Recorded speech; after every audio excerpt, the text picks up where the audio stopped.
وزیر اعظم صاحب نے علماء کانفرنس بلائی تھی، جی جی جی اس کے اندر تو 2500 علماء تھے، جی جی جی ٹھیک ہے، تو اس کے اندر تو پھر شوف صاحب بھی نہیں آپ بیچ میں لے کر آ رہے، نہیں وہ تو عالم ہے ہی نہیں. ٹھیک ہے، نہیں وہ علماء کانفرنس میں فرنٹ رو میں تھے، بڑی ٹھیک ہے، دکھ کی بات ہے یہ علماء کے لیے، یہ علماء کے لیے لمحہ فکری ہے کہ آپ کا اور بڑے لوگ تھے، ریپرزنٹیٹو یہ بندہ ہے. ہاں اور بڑے لوگ تھے اور فرنٹ رو کے جی اندر ایسے یہ ہی تھے، ایسے ہی. ٹھیک ہے.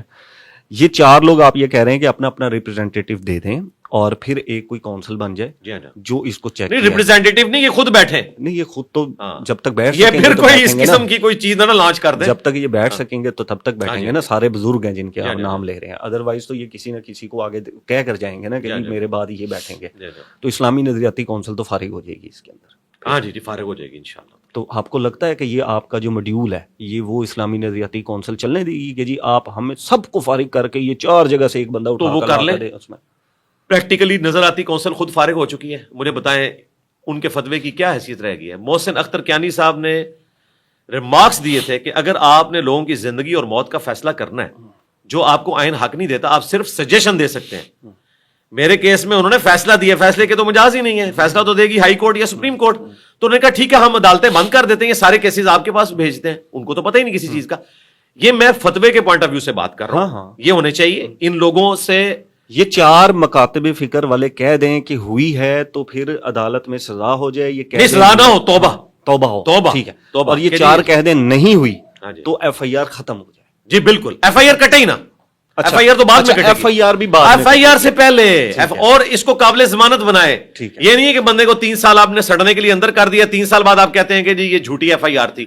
قابل ضمانت بنائے، یہ بھی ہماری ڈیمانڈ ہے، قابل ضمانت بنائے. اور اس سے اگلی ڈیمانڈ ہماری یہ ہے کہ جن لوگوں نے جھوٹی ایف آئی آر کٹوائی ہے ان کے اوپر بھی کوئی نہ کوئی ایسا قانون اپلائی کیا جائے کہ وہ بھی ڈریں کٹواتے ہوئے کہ کل کو یہ الٹ کے ہمارے اوپر نہ آ جائے. ٹھیک ہو گیا. آپ کے اوپر جو ایف آئی آر ہوئی ہے، ابھی جب آپ انشاءاللہ اگر ٹوٹل ہو جاتے ہیں اس کے اندر تو پھر آپ ایف آئی آر کٹوائیں گے؟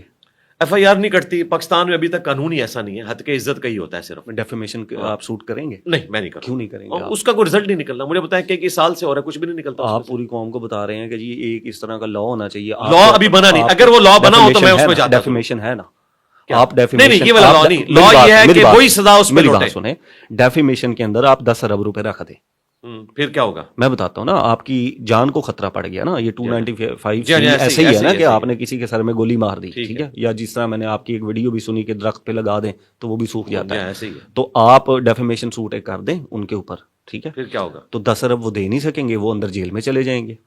نہیں یہ فیصلہ کب ایک فیصلہ ہو جائے گا نا. فیصلہ کب ہوگا؟ یہ تو عدالتوں نے سر پاکستان، یہ یو کے کی عدالت میں 4 سال بعد فیصلہ ہوا ہے، یہاں تو 40 سال میں بھی نہیں فیصلہ ہونا. نہیں آپ کے اور الٹا مجھے پھیرے پڑنے ہیں. نہیں آپ کو پھیرے نہیں پڑتے. اس کے اندر کیا ہوتا ہے میں آپ کے شاید آپ کو میں بتا دیتا ہوں کہ چلیے کسی اور کے لیے مشورہ آ جائے گا. میں نے معاف کر اس کے اندر نہیں معاف نہ کریں.